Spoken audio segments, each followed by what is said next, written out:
नमस्कार. नवरात्र उत्सव श्री तुळजाभवानी नवरात्रोत्सवामध्ये ज्या 5 महत्वाच्या अलंकार पूजा केल्या जातात. या 5 पैकी आजची जी अलंकार पूजा आहे ती महिषासुरमर्दिनी अलंकार पूजा ही शेवटची 5वी पूजा. अतिशय महत्वाची आणि अतिशय सुंदर असं देवी तुळजाभवानी आरास केला जातो की तो आरास अशा प्रकारे असतो की भवानी जी आहे ती महिषासुराचा वध करत आहे. पायाखाली रेडा आहे आणि त्या रेड्याच्या शिरामधून दुसरा एक मानव निर्माण झालेला आहे, तो महिषासूर. आणि त्याला पायाखाली घेऊन भवानीजी आपल्या त्रिशूलानं त्याचा वध करत आहेत. अशा प्रकारचं एक युद्धाचं आणि युद्धातील शेवटच्या प्रसंगाचा देखावा आज श्री तुळजाभवानी देवीस केला जातो. नित्याप्रमाणे सकाळी देवीजींची अभिषेक पूजा होते.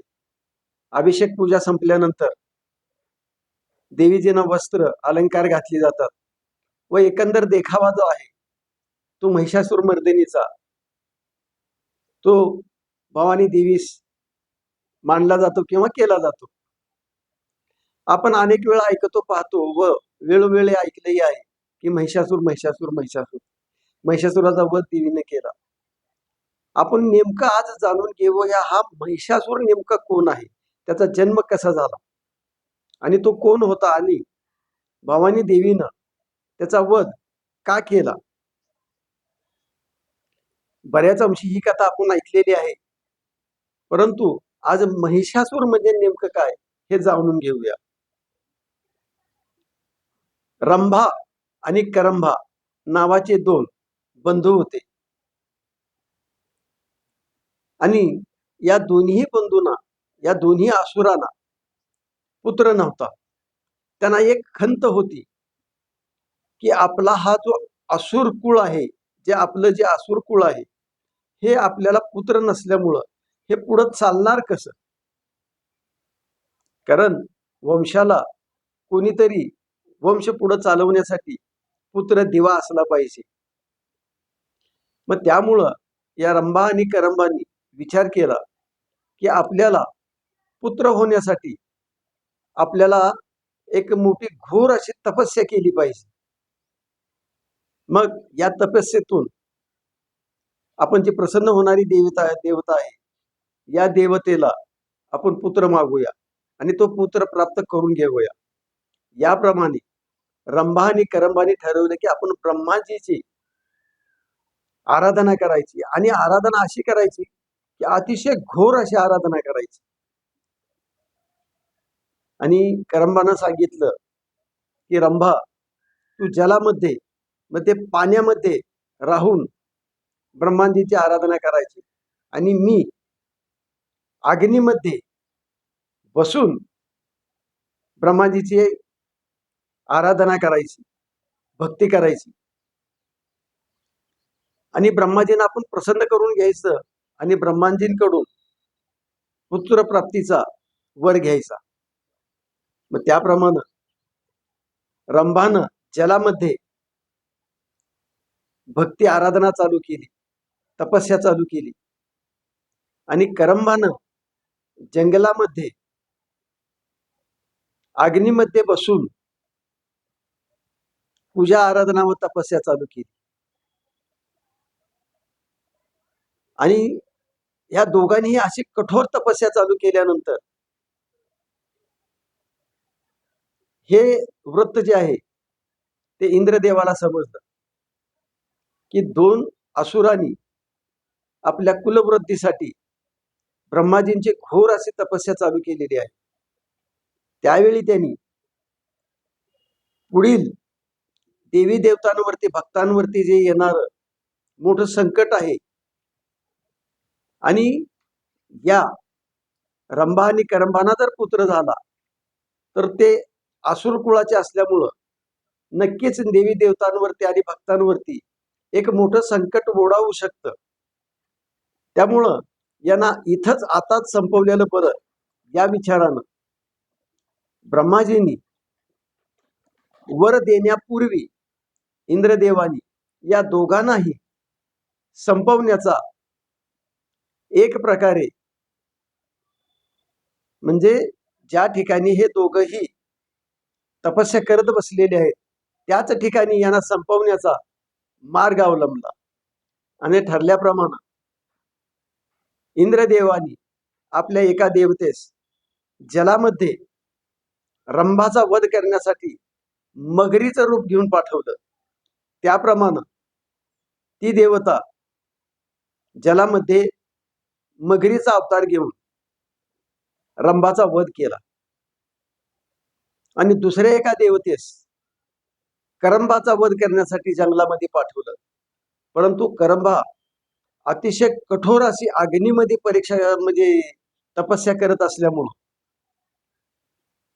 त्या आलेल्या देवतेला करंबाचा अंत करता आला नाही आणि त्याची तपस्या जी आहे ती संपूर्ण झाली, पूर्ण झाली आणि ब्रह्माजी प्रसन्न झाले आणि म्हणाले की तू अतिशय घोर कठोर अशी तपस्या केलेली आहेस, तर माग तुला काय वरदान मागायचं आहे.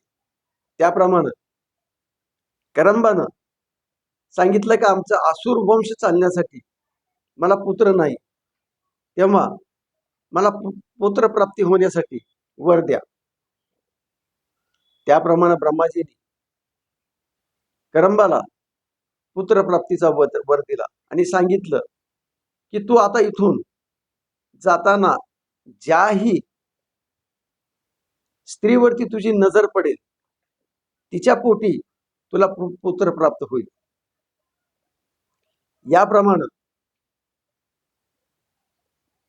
करंबा आपली तपस्या संपवून निघाला असताना आणि तो जंगलात तपस्या करत असल्यामुळं त्याची पहिली नजर जी आहे ते एका म्हशीवरती पडली आणि त्या म्हशीवरती नजर पडल्यामुळे आणि ब्रह्माजींनी तसा वर दिलेला असल्यामुळे त्या म्हशीला गर्भधारणा झाली आणि त्याच वेळी हे इंद्रदेवांना समजलं की ब्रह्माजींनी वर दिलेला आहे आणि त्याप्रमाणे करंबाला आता पुत्र प्राप्ती होत आहे आणि होणार आहे. तेव्हा इंद्रदेवानी एक मोठ्या रेड्याचं रूप घेऊन एका देवतेस पाठवलं की काहीही कर आणि जाऊन करंबाला संपवून टाक. त्याप्रमाणे त्या रेड्याचं करंबाचं युद्ध चालू झालं. त्या युद्धामध्ये आणि करंबाची जी पत्नी असणारी म्हशी जी होती ती बरोबरच होती. या रेड्याचं आणि करंबाचं युद्ध चालू असताना घनघोर युद्ध झालं. त्यावेळी करंबा हा गतप्राण झाला आणि तो गतप्राण होत असताना इकडं या म्हशीनं आपल्या मुलाला जन्म दिला आणि जे आपले पती आहेत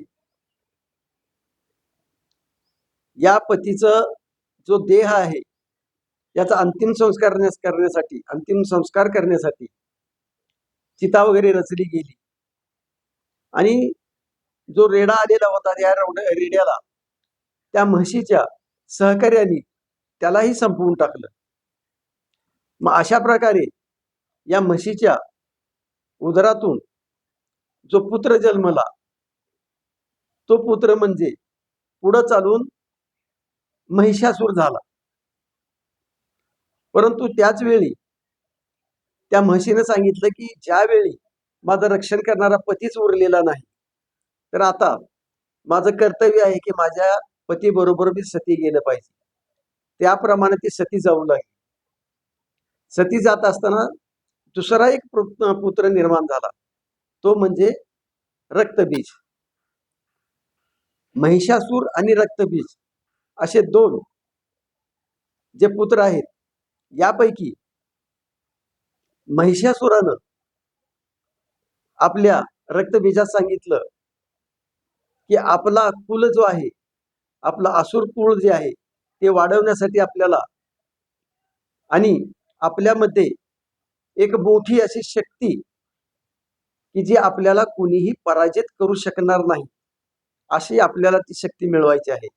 याच्यासाठी तू स्वतः जाऊन राज्य सांभाळ आणि मी ब्रह्माजींची घोर अशी तपस्या करतो. त्याप्रमाणे असुरांचं राज्य सुरुवात झालं. रक्तबीजानं त्याचा तो भार आहे तो सांभाळला आणि महिषासूर म्हणजे ज्याचं पहिलं नाव कुकुर, या कुकुरानं ब्रह्माजींची अग्नीमध्ये प्रवेश करून पुन्हा कठोर अशी तपस्या चालू केली. ब्रह्माजी प्रसन्न झाले आणि म्हणाले की माग, तुला काय वर मागायचं आहे. त्यावेळी या कुकुर नावाच्या असुरानं असा वर मागितला की मला कुठल्याही या सृष्टीमधील पुरुषाच्या हातून मरण नाही आलं पाहिजे. त्यावेळी ब्रह्माजी म्हणाले की ज्यावेळी मातेच्या उदरातून जोही जीव जन्म घेतो त्याला मृत्यू हा अटळ आहे. त्याच्यावरती या कुकुरानं सांगितलं की ठीक आहे, म्हणले मृत्यू अटळ आहे तर मला या पृथ्वी तलावरील कुठल्याही पुरुषाच्या हातून मरण नाही आलं पाहिजे. त्याप्रमाणे ब्रह्माजी म्हणाले ठीक आहे, हा वर योग्य आहे आणि मी तुला असा वर देतो की तुला कुठल्याही पुरुषाच्या हातून मृत्यू येणार नाही. आणि जर तू चुकीच्या पद्धतीनं किंवा लोकांवरती अन्याय वगैरे करू लागलास तर तुला दिलेला जो वर आहे तो श्रापात बदलला जाईल आणि तुझा अंत जो आहे या पृथ्वी तलावरील अतिशय शक्तिशाली अशा एका स्त्रीच्या हातून होईल. त्यावेळी या कुकुरानं विचार केला, या पृथ्वी तलावरती अशी शक्तिशाली महिला असूच शकत नाही. त्याप्रमाणे तो वर दिलेला ब्रह्माजीने या असुर कुकुरानं स्वीकार केला आणि तिथून पुढं या पृथ्वी तलावरती मोठ्या प्रमाणावरती अन्याय अत्याचार या कुकुरानं म्हणजे सुरुवात केली. कारण त्याला माहित होतं की आपल्याला कोणीही कुठलाही पुरुष मारू शकत नाही आणि आपल्याला मृत्यूचं अभय मिळालेलं असल्या केल्यामुळं आपण आता अजय झालेले असल्यामुळं तो या उन्मत्त होऊन देवी देवता आणि सर्व भक्तांवरती अन्याय अत्याचार करू लागला. त्यावेळी देवी पार्वतीनं भवानीचा अवतार घेऊन या जो कुकुर आहे, जो पुढे चालून महिषासुर हा निर्माण झाला, त्याचा वध केलेला आहे. कथा फार मोठी आहे, अतिशय संक्षिप्त करून सांगितलेली आहे. युट्यूब चॅनेलवरील @शिवभवानी 8636 वरती हीच कथा आपल्याला अतिशय सविस्तर अशी पुढे ऐकायला मिळणार करणार आहे. आणि याप्रमाणे 9 दिवस युद्ध होऊन या कुकुराचा म्हणजेच महिषासुराचा वध जो आहे या तुळजाभवानीने केलेला आहे. अशा प्रकारची ही कथा आणि हा देखावा जो आहे तो आज आपल्याला तुळजाभवानी मंदिरामध्ये पाहावयास मिळेल. आणि या कथेमधून एक सांगता येतं किंवा या कथेचा एक संदेश आहे की कुठलाही चांगला वर आपल्याला मिळाल्यानंतर त्याचा सदुपयोग करावा. दुरुपयोग केल्यास त्याचे परिणाम हे जे आहेत ते अतिशय वाईट आणि ते परिणाम मग तो मानव असो, असुर असो, देवी देवता असो किंवा भक्त असो यांना भोगावे लागतात. म्हणून जीवनामध्ये प्रत्येक वेळी सत्कार्य, सत्काम आणि लोकांवरती अतिशय चांगल्या प्रकारचे संस्कार होतील असे संस्कार केले पाहिजेत. तर पुढे आणखी पाहूया आपण तुळजाभवानीची महिमा, तुळजापूर आणि तुळजापूर क्षेत्रातील तुळजाभवानीचा इतिहास. तोपर्यंत नमस्कार. जय भवानी, जय शिवाजी.